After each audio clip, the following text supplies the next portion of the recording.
You are fighting your battles differently this season. No, you're not going to the bottle. No, you're not going to numb the pain. You are going to sit still and know that God is exactly who he says he is. People always say time heals all wounds. Time infects the wounds that are left untreated. The only way for you to get through this season is for you to trust that it's in God's hands. You don't have time to sit and put something in God's place, to allow the enemy to maximize off of another idol that you've created in your life above God. Your identity doesn't come from the person who left. Your worth doesn't come from the people who can't see it. Who you are is not a reflection of how you've been treated. Who you are and how God is showing up in your life is based off of the riches and the glory of Jesus Christ and Jesus Christ alone. It is not what they said about you. It is not what you've experienced. You are not the things that you've been through. You are who God says you are. And until you get that hint, until you grab onto that clue, you're going to continue to look for a validation from a world that crucified a perfect man. Jesus was perfect and they talked about him.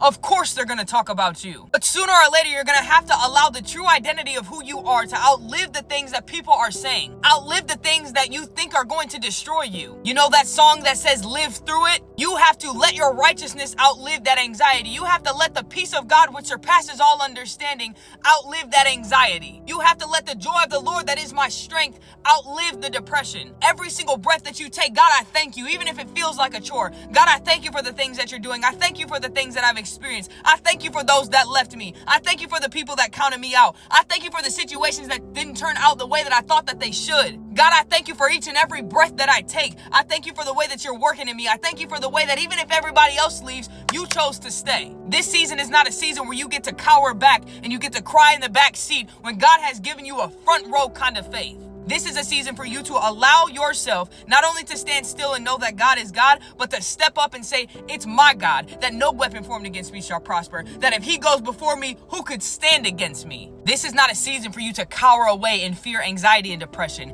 This is a season for you to step up and say, God, I trust you and I believe in your word.